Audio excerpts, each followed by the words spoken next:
আসসালামু আলাইকুম ওয়া রাহমাতুল্লাহি ওয়া বারাকাতুহু। আলহামদুলিল্লাহি রাব্বিল আলামিন ওয়াসসালাতু ওয়াসসালামু আলা রাসূলিহিল কারীম ওয়া আলা আলিহি ওয়া আসহাবিহি আজমাইন। ক্বালা আল্লাহু তাআলা ফি কালামিহিল মাজিদ ওয়াল ফুরকানিহিল হামিদ। আউযু বিল্লাহি মিনাশ শাইতানির রাজীম। বিসমিল্লাহির রহমানির রহিম। ইন্নাল্লাহা ইয়ামুরু বিল আদলি ওয়াল ইহসান ওয়া ইতাই যিল কুরবা ওয়া ইয়ানহা আনিল ফাহশাই ওয়াল মুনকারি ওয়াল বাগই লাআল্লাকুম তাযাক্কারুন। আমাদের প্রিয় সংগঠন বাংলাদেশ জামাত ইসলামী পঞ্চগড় জেলা আয়োজিত এই বিশাল জনসভার জনাব সভাপতি, বাংলাদেশ জামাত ইসলামের কেন্দ্রীয় মজলিস শুরার সম্মানিত সদস্য, পঞ্চগড় জেলার সংগ্রামী আমির জননেতা অধ্যাপক মোহাম্মদ ইকবাল হুসাইন, আজকের এই বিশাল জনসভার প্রধান অতিথি, বাংলাদেশের 18 কোটি মানুষের প্রিয় এবং নন্দিত নেতা, মানবিক বাংলাদেশ গঠনের উপকার, বাংলাদেশের বৈষম্যমুক্ত ন্যায় ইনসাফ ভিত্তিক সমাজ গঠনের সোচ্চার কণ্ঠ, বাংলাদেশ জামাত ইসলামীর সংগ্রামী আমির জননেতা ডাক্তার শফিকুর রহমান। মঞ্চে উপস্থিত রয়েছেন জামাত ইসলামীর এবং অন্যান্য রাজনৈতিক দলের সম্মানিত নেতৃবৃন্দ, ওলামায়ে কেরাম, সুধী মণ্ডলী, বিভিন্ন ধর্মাবলম্বী সনাতন ধর্মের সম্মানিত ভাই এবং বন্ধুগণ, সাংবাদিক বন্ধুগণ এবং পঞ্চগড়ের আজকের এই জনসভায় সমাগত ভাই ও বন্ধুগণ, আমরা আল্লাহ তাআলার শুকরিয়া আদায় করছি যিনি ফ্যাসিবাদ মুক্ত বাংলাদেশে এই বিশাল জনসভার আয়োজন করার জন্য সুযোগ দান করেছেন। আলহামদুলিল্লাহ। এই ফ্যাসিবাদ মুক্ত হওয়ার আগে আমরা 5 জন 10 জন কর্মী নিয়ে একটি বৈঠক করতাম। সেখানে গিয়ে তারা হামলা দিয়ে বলতো যে ষড়যন্ত্র করা হচ্ছে সরকারের বিরুদ্ধে। আমরা কোথায় দাওয়াত খেতে গিয়েছি, সেখানেও গিয়ে তারা বিয়ে অনুষ্ঠান থেকে আমাদের নেতাদেরকে, জানাজা থেকে আমাদের নেতাদেরকে ধরে নিয়ে বলতো ষড়যন্ত্রের জন্য সেখানে একত্রিত হয়েছে। আলহামদুলিল্লাহ, আজকে পঞ্চগড়ের জনসভায় প্রমাণিত যে ফ্যাসিবাদ মুক্ত বাংলাদেশে আজকে সবাই গণতন্ত্রের কথা, নিজেদের বাক স্বাধীনতার কথা বলতে পারছে। আলহামদুলিল্লাহ। প্রথমে আমরা স্মরণ করছি পঞ্চগড়ের 2 জন সম্মানিত ব্যক্তিকে, বাংলাদেশ জামাত ইসলামীর পঞ্চগড় জেলার সাবেক আমির এবং পঞ্চগড় সদর উপজেলার সাবেক চেয়ারম্যান, জনগণের নেতা মাওলানা আব্দুল খালেককে, যিনি 2024 সালের 17 জানুয়ারি রাত্রে ইন্তেকাল করেছিলেন। আল্লাহ তাআলা তাকে মাফ করে জান্নাতবাসী করুন। আজকে স্মরণ করছি শুধু পঞ্চগড় নয়, বাংলাদেশের রাজনীতির যিনি ধ্রুবতারার মতো কাজ করেছেন, যার কণ্ঠে ছিল স্বাধীনতা, যার বক্তৃতায় ছিল স্বাধীনতা, যিনি স্বাধীনভাবে কথা বলতেন, বাণিজ্যিক আধিপত্যবাদের বিরুদ্ধে তিনি সঞ্চার করছিলেন, তিনি হচ্ছেন আমাদের প্রিয় ভাই শফিউল আলম প্রধান, যিনি আপনাদের এই পঞ্চগড়ের মানুষ। আজকে শফিউল আলম প্রধান এবং তার স্ত্রী বেগম রেহানা প্রধান দুনিয়াতে নাই, কিন্তু তারা যতটুকু দেশ এবং জাতির জন্য কাজ করে গিয়েছেন, আল্লাহ তাআলা তাদেরকে মাফ করে জান্নাতবাসী করুন, আমরা সেই দোয়াই করছি। সংগ্রামী ভাই ও বন্ধুগণ, আমাদের আরো বক্তারা বলেছেন যে গণ অভ্যুত্থান এবং ছাত্রদের বিপ্লবের কারণে আজকে আমরা উন্মুক্তভাবে জনসভা করছি। সে আন্দোলনের সিপাহসালার ছিলেন বেগম রোকেয়া বিশ্ববিদ্যালয়ের ছাত্র, উত্তরবঙ্গের মানুষের গর্ব আমাদের প্রিয় ভাই আবু সাইদ। আর আরেকজনের কথা ইতিমধ্যে বলে যাওয়া হয়েছে, তিনি ফ্যাসিবাদের জুলুমের শিকার হয়ে 13.5 বছর জেলখানায় আছেন। তিনি হলেন জামাতের সাবেক ভারপ্রাপ্ত secretary general ATM Azharul Islam. আমরা এটিএম আজহারুল ইসলাম ভাইয়ের অবিলম্বে মুক্তি চাই। আজহার ভাইকে মুক্তি না দিলে বাংলাদেশের জেলখানায় আপনারা লোক ভর্তি করে পারবেন না। কারণ আমির জামাতের নেতৃত্বে আমরা কোটি কোটি জামাত শিবির সাধারণ মানুষ জেলে যেতে প্রস্তুত রয়েছি।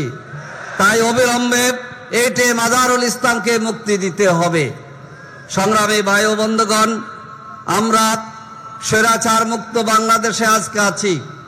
আমাদের ছাত্ররা যে স্লোগান ছিল, উই ওয়ান্ট জাস্টিস, আমরা ন্যায় বিচার চাই, আমরা বৈষম্য মুক্ত বাংলাদেশ চাই। আপনারা আজকে বলুন, যদি সাদাবাজি হয়, যদি সন্ত্রাস হয়, যদি দখলবাজি থাকে, যদি প্রশাসন নির্বিঘ্নে কাজ করতে না পারে, তাহলে আগে স্বৈরাচারের মতোই তো আমরা থেকে গেলাম। আজকে আমরা এগুলির বিরুদ্ধে সোচ্চার।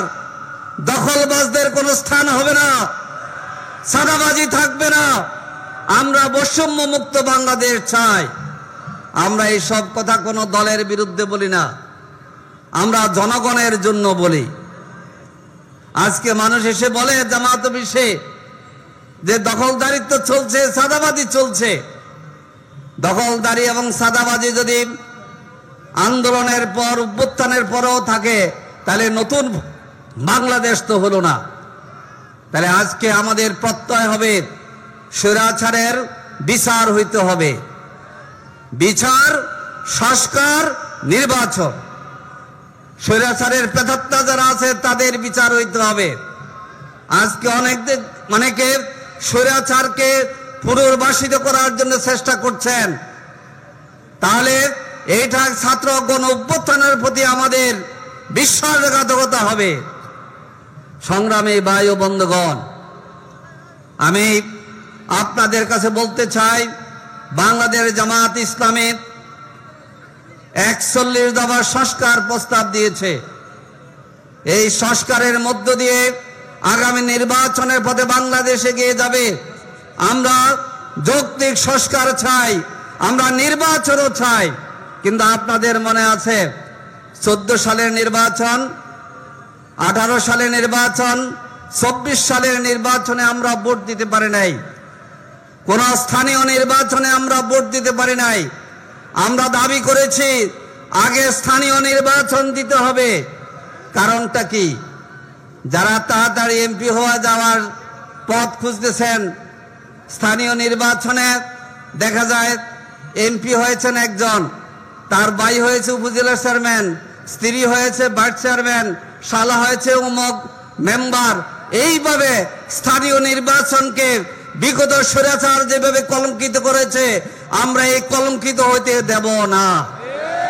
এই জন্যই নির্বিঘ্নে দল ধর্ম নির্বিশেষে সকল নাগরিক যাতে করে এই স্থানীয় নির্বাচনে অংশগ্রহণ করতে পারে, ভোটাধিকার যেন তারা প্রয়োগ করতে পারে, সেই জন্যই বর্তমান অন্তর্বর্তী সরকারকে আমরা দাবি জানাচ্ছি, অনতি বিলম্বে স্থানীয় সরকার নির্বাচনের শিডিউল ঘোষণা করো।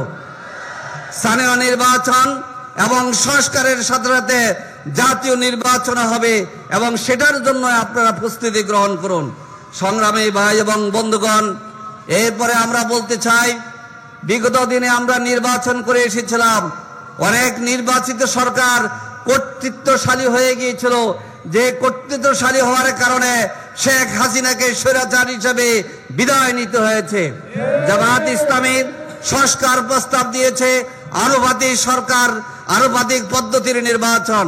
সেই নির্বাচনের রূপটা হবে এমন যে সেখানে নির্দিষ্ট প্রার্থী থাকবে না, কিন্তু মার্কা এবং দলকে সাধারণ মানুষ ভোট দেবে।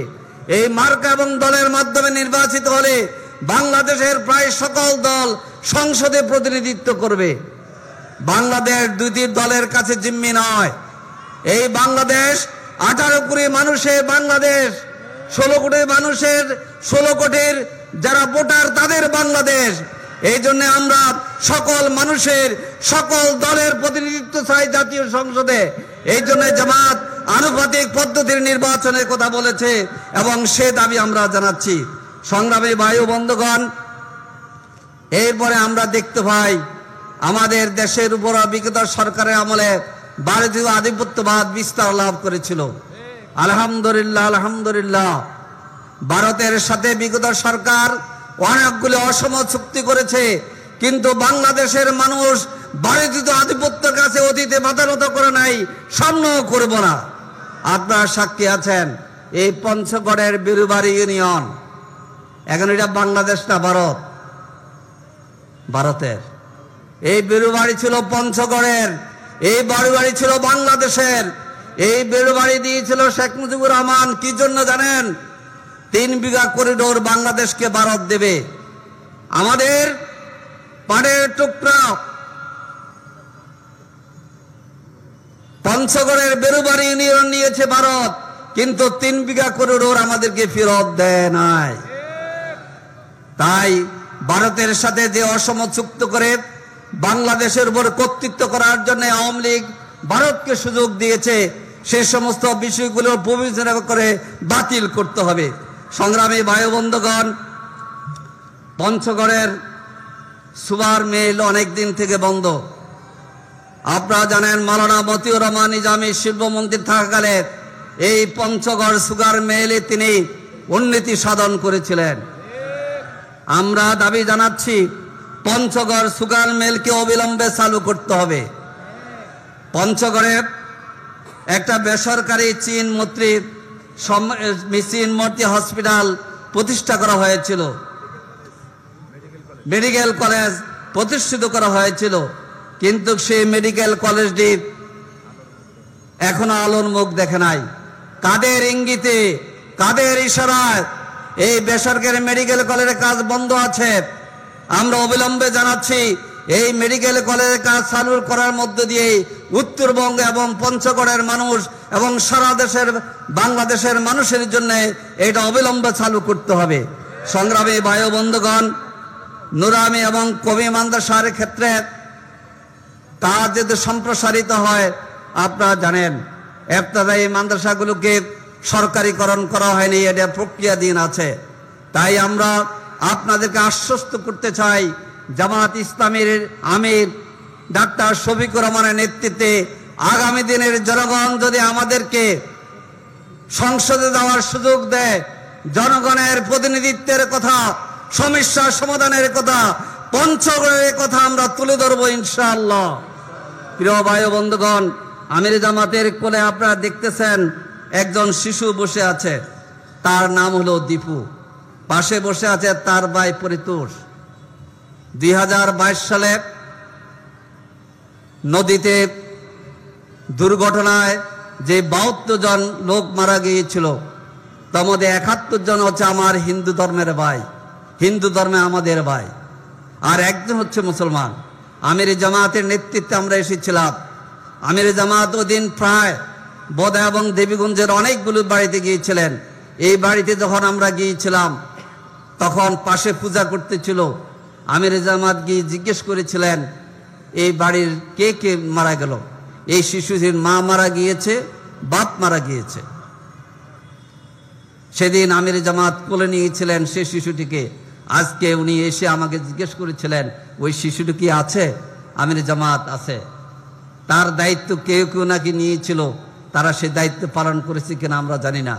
সেই শিশুটিকে আমির জামাত কোলে নিয়ে বসে আছেন, পাশে তার ভাই পরিতোষ। আমরা বলে দিতে চাই, জামাত ইসলামী ধর্ম বর্ণ হিসাব করে মানুষের মর্যাদা এবং অধিকার দেবে না। আমরা সবাই আমাদের প্রিয় বাংলাদেশের নাগরিক। আমরা আগামী বাংলাদেশের মানুষের সম্মান এবং নিরাপত্তা দিতে চাই। জামাত ইসলামী মনে করে এই দেশের গঠনে যাদের অবদান ছিল, যেমন শেরে বাংলা একে ফজলুল হক, হোসেন শহীদ সোহরাওয়ার্দী, মাওলানা আব্দুল হামিদ খান ভাসানী, শেখ মুজিবুর রহমান, জিয়াউর রহমান, বেগম খালেদা থেকে আরম্ভ করে অধ্যাপক গোলাম আজম, মাওলানা মতিউর রহমান নিজামী, আলী আসাদ মুজাহিদ, যারা এই দেশ গঠনে ভূমিকা পালন করেছেন, জামাত শ্রদ্ধা এবং সম্মানের সাথে তাদের অবদানকে সামনে রেখে নতুন বাংলাদেশ, মানবিক বাংলাদেশ গঠনে এগিয়ে যাবে ইনশাআল্লাহ। আর আগামী মানবিক বাংলাদেশ গঠনের নেতা হলেন জামাত ইসলামের আমির নন, শুধু বাংলাদেশের সকল ধর্ম এবং মতের সকল মানুষের নেতা ডাক্তার শফিকুর রহমানের নেতৃত্বে নতুন বাংলাদেশ গঠনে আমরা এগিয়ে যাব। আল্লাহ হাফেজ। বাংলাদেশ জিন্দাবাদ। বাংলাদেশ জামাত ইসলামী জিন্দাবাদ।